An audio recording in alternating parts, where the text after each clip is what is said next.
जमिनीला कुळ लागणे हा वाक्यप्रयोग आपल्या सगळ्यांच्या चांगला परिचयाचा झालेला आहे।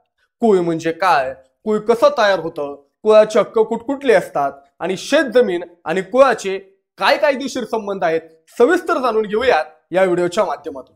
नमस्कार, मी निलेश जगताप, आमच्या बोल रे भावा या नवीन YouTube चॅनलवर आपलं स्वागत। जमीन मालकांच्या पिळवणुकीपासून कुळांचं त्यांच्या हक्कांचं संरक्षण करण्यासाठी कुळ वहिवाट अधिनियम अस्तित्वात आला। सन 1939च्या कुळ कायद्यानुसार सर्वप्रथम कायदेशीर कुळांची नावं सातबाऱ्यावर नोंदवली गेली। त्यानंतर मुंबई कुळ वहिवाट व शेत जमीन अधिनियम 1948 अस्तित्वात आला।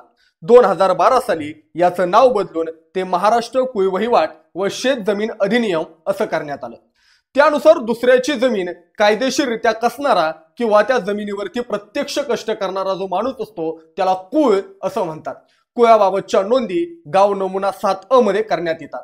7/12 उतार्यावरील उजवीकडील कुळ, खंड व इतर अधिकार या रकान्यात नमूद केलेले असतात।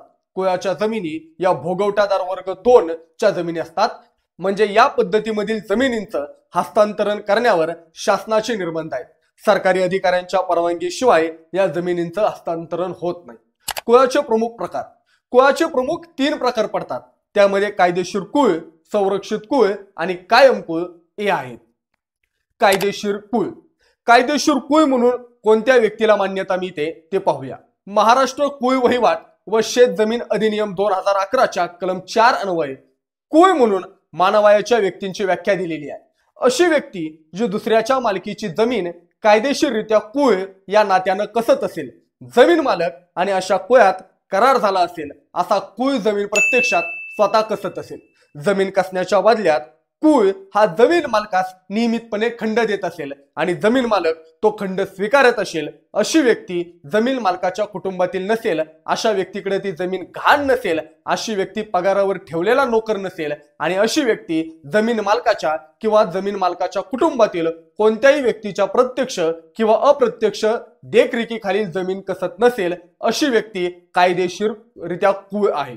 संरक्षित कुळ, सन 1939च्या कुळ कायद्यानुसार दिनांक 1 जानेवारी 1938 पूर्वी सतत 6 वर्ष कुळ म्हणून जमीन कसणाऱ्या व्यक्तीची किंवा दिनांक 1 जानेवारी 1945 पूर्वी सतत 6 वर्ष कुळ म्हणून जमीन कसणाऱ्या व्यक्तीची आणि दिनांक 1 नोव्हेंबर 1947 रोजी कुळ म्हणून जमीन कसणाऱ्या व्यक्तीला संरक्षित कुळ असं म्हटलं गेलं। अशा व्यक्तीची नोंद 7/12 उतार्यावरती इतर हक्क राखण्यात संरक्षित कुळ म्हणून केली गेली आहे।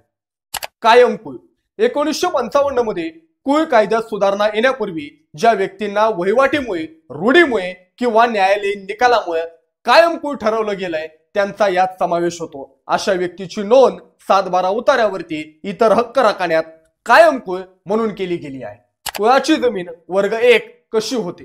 कुळाच्या जमिनींचं भोगवटादार वर्ग 2 मधून भोगवटादार वर्ग 1 मध्ये रूपांतर करायचं असेल किंवा 7/12 उतार्यावरील संरक्षित किंवा कायम कुळ ही नोंद काढायची असेल तर तहसील कार्यालयात तहसीलदारांकडे अर्ज करता येतो, कारण तहसीलदार हे कुळांचं प्राधिकरण आहे।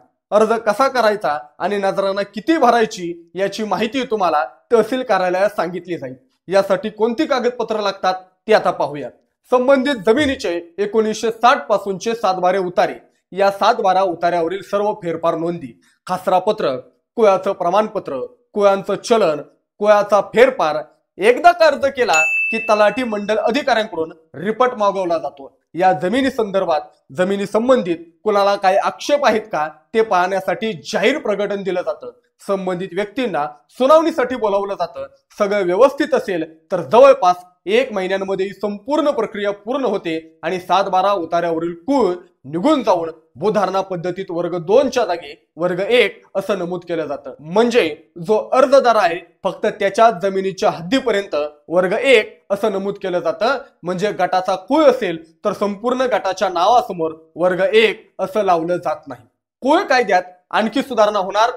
महसुली कायद्यांमध्ये आवश्यकतेनुसार सुधारणा करण्यासाठी राज्य सरकारनं सेवानिवृत्त भारतीय प्रशासकीय सेवेतील अधिकाऱ्यांची समिती गठीत केली आहे। यातील एक कायदा हा महाराष्ट्र कुळ वहिवाट व शेत जमीन अधिनियम 1948 आहे।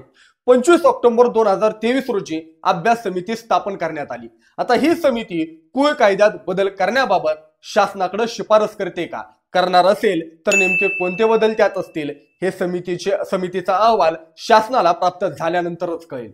कुळ कायद्याबाबत सविस्तर माहिती आपल्याला समजली असेलच. अशाच प्रकारच्या व्हिडिओ जर आपल्याला पाहायचे असतील तर आमच्या बोल रे भावा या YouTube चॅनलला सबस्क्राईब करा ही विनंती.